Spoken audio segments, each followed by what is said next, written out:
Welcome to the launch of Pusat Komas inaugural Malaysian Racial Discrimination Report. We're very happy that for the first time we've put together the incidences of racial discrimination in a book form, and we want to do it as a yearly practice in order to tell ourselves as Malaysians we have serious issues that we need to tackle and overcome. We also want to use this as a reference point to share with government, with the UN, on what's happening in Malaysia, with the hope that people will be inspired to find solutions, because we don't think we should ever celebrate anything negative of racial discrimination. It's something we should cry, we should be angry, we should be sad about. And today the launch commemorates a very important day called the International Day for the Elimination of Racial Discrimination, that we should all celebrate in the country. Every March 21st is an important day. So in a small way, people here today, about 50 to 60 people, celebrated together what we think is an important day. So the report will be available online, so we ask Malaysians to use it to share and also be partners in compiling the report for next year. The incident have violated the international and national level legislative. We would like to ask, what is the national level legislative which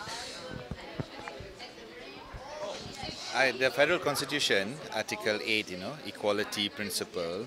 So we believe in Malaysia we have enough good laws that's supposed to be complied, and the government can use that to encourage, one. Two is also laws, penal code that can criminalize hate speech, when people do inflammatory.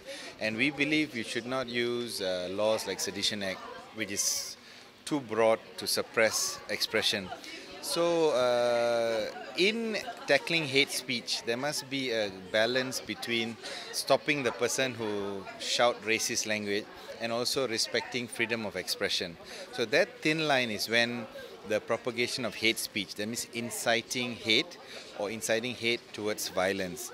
So this is where the nation needs to develop, and I think the NUCC had this National Harmony Act that they were proposing. That's what I heard, but kasian, until now we've not seen a bill. I think with that we get a balancing act. It's not easy but we need to get the balancing act where freedom of expression is allowed, but incitement to hate or incitement to violence is not allowed. That's how groups, because some groups say, this is my expression. We cannot say you shut up.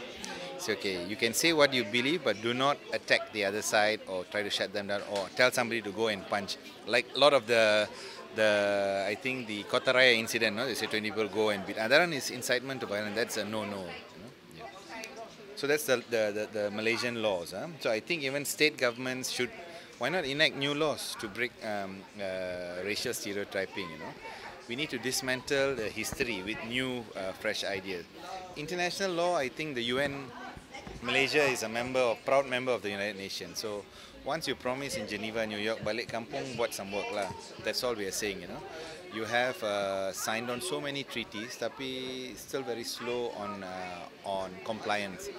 Sadly, this is very embarrassing for me. How can Malaysia be in the category of only 15 countries in the world? One of it is North Korea.